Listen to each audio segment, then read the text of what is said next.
Hi, my name is Dee and welcome to my channel.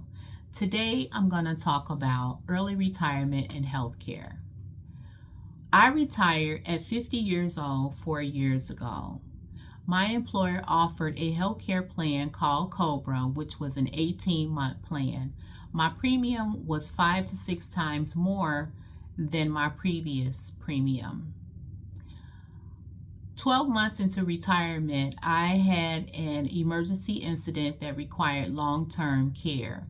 Mind you, I was approaching the end of my 18-month COBRA plan. I was concerned about being able to continue to see the specialist, a lower premium, the usual, a lower deductible, and a lower copay. So as I approached the end of my COBRA plan, I went online to search for another insurance, and I wanted to make sure that it was equal to the plan that I was currently on. The one that I chose, the premium was so much higher. Although the deductible and the copay was low, my premium was really high. But I wanted the comfort of knowing that I would continue to be seen by the specialist and my PCP, which is my primary care physician. 12 months into that insurance, I decided to choose a lower premium because the premium that I was paying wasn't sustainable. I was retired and I'm on a fixed income. The next insurance that I chose, which was an HMO, was really tough.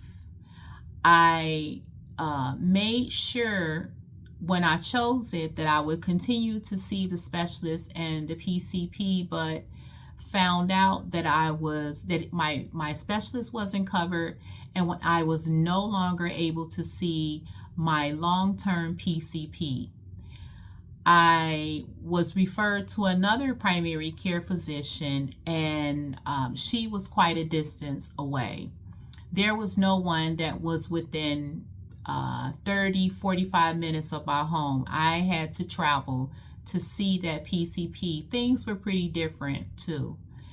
I tried to see my specialist, and I was pretty surprised at the fact that they did not want me to pay out of pocket to see my specialist.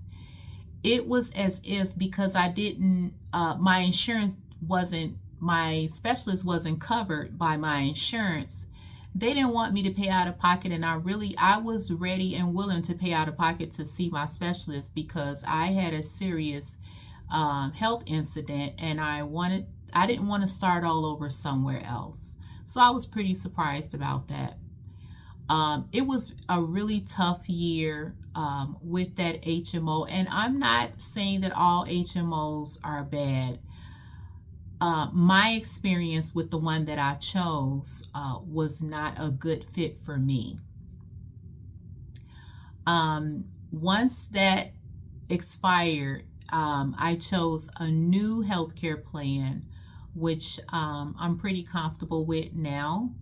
I decided to make this video because I didn't realize that the prescriptions that I was taking weren't covered by that insurance as well. So I had to pay out of pocket for that, which can be pretty expensive. So as a retiree and as a single retiree, I'm sure it applies to couples as well, but I'm speaking on my experience, which is a single retiree. You're either going to pay a higher deductible with a lower premium and a lower copay, or vice versa. You're going to pay a lower premium with a higher deductible and a higher copay. You'll also need to make sure that you pay attention to whether or not your prescriptions are covered, because mine showed that my prescriptions were covered. But once I signed up for that insurance, I found out it wasn't. Also,